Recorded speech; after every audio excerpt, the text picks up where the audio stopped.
Bonjour à tous, aujourd'hui j'ai le plaisir de recevoir Véronique Lévy. Bonjour. Bonjour.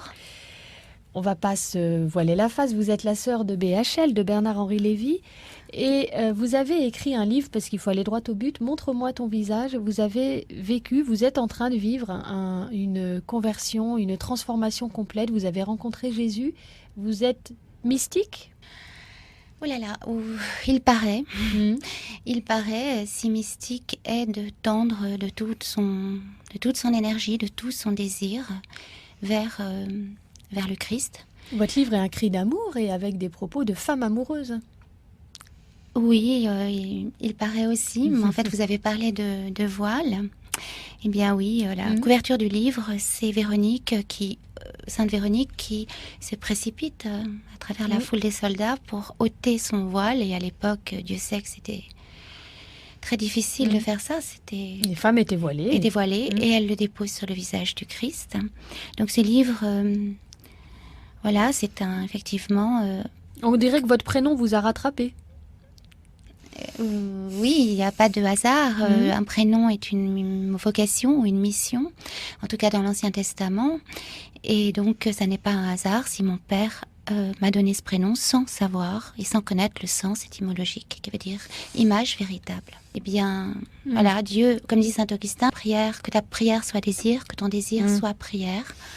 Et c'est donc une histoire d'amour. Une histoire de désir de Dieu, en tout cas. Voilà. Et les gens ne s'y trompent pas, puisque vous allez de témoignage en témoignage jusqu'au mois d'août, alors que vous avez sorti votre livre en mars, et vous êtes vous-même surprise de cette résonance pour rester dans la musique. C'est comme un écho qui s'amplifie. C'est le contraire de l'écho qui décroît. Voilà, qui s'amplifie comme un petit caillou qu'on jette à l'eau et dans un étang et qui fait des cercles. Voilà, et j'ai des témoignages en témoignages, que ce soit dans des prisons, dans des églises, toutes sortes de lieux. Et c'est très beau. Pour moi, je pense à la phrase où Jésus, dans un des évangiles, dit « Soyez des ouvriers ». La moisson est abondante et les ouvriers peu nombreux. J'aimerais être un petit soldat du Christ, une petite ouvrière de sa vigne, un petit sarment qui porte du fruit. C'est notre vocation à tous baptisés et c'est ce que j'essaye. J'essaye de répondre oui au Seigneur parce qu'il m'a donné tellement d'amour, tellement de grâce que j'aimerais répondre à cet amour. Et ce livre en est d'ailleurs une des... manifestation. Voilà, une des réponses. Et alors, musicalement, Véronique Lévy, vous nous avez apporté, en fait, un passage de la Messe en Si de Jean-Sébastien Bach, le Crucifixus, précisément. Pourquoi ce choix de ce passage très élevé, très sublime ? L'incarnation, c'est la promesse de notre rédemption, c'est de la crèche à la croix, comme disait Edith Stein.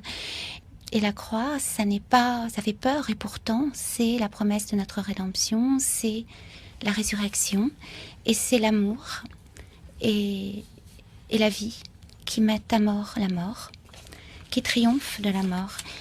Il n'y a pas de résurrection sans passion. Et donc j'ai choisi ce morceau déjà parce que musicalement, je le trouve absolument magnifique.